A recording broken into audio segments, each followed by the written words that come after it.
یہ قصہ ہے اس دن کا جب آفتاب بھی جھک گیا، جب حق نے بولنا شروع کیا اور باطل خاموش ہو گیا۔ یہ قصہ ہے آخری نبی کے آخری حج کا اور اس مقام کا جہاں ولایت کو زبان ملی۔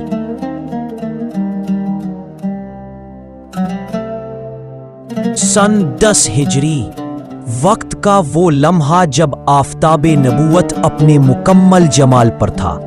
رسول رحمت محمد مصطفیٰ صلی اللہ علیہ وسلم اپنے آخری حج کے لیے مدینہ سے روانہ ہوئے۔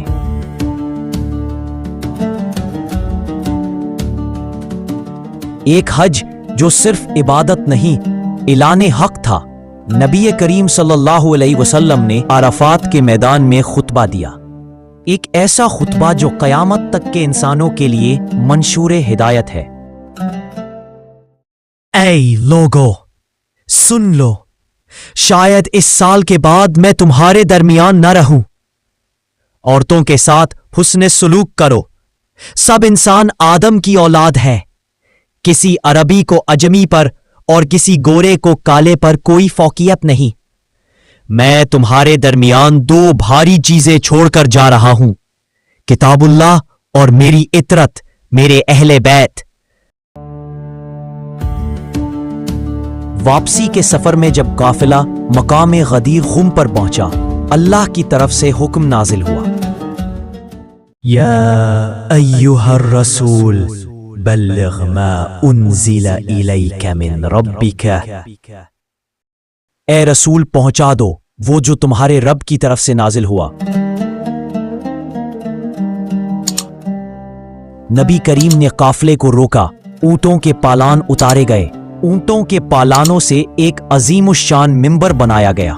نبی کریم صلی اللہ علیہ وسلم نے حضرت علی کا ہاتھ بلند کیا، مجمع خاموش۔ من کنت مولا فہذا علی مولا، جس کا میں مولا ہوں، علی اس کے مولا ہے۔ اس اعلان کے بعد لوگوں نے حضرت علی کو مبارکباد دی، مجمع میں خوشی کی لہر دوڑ گئی۔ حضرت عمر نے فرمایا، بخن بخن لک یا علی، اصبحت مولای و مولا کل مؤمنین و مؤمنہ۔ اے علی، آج آپ میرے اور ہر مومن و مومنہ کے مولا بن۔ یہ دن صرف اعلان ولایت کا دن نہیں، یہ ہے عید غدیر، یہ دن جب دین مکمل ہوا۔ اليوم اکملت لکم دینکم ورضیت لکم الاسلام دینا۔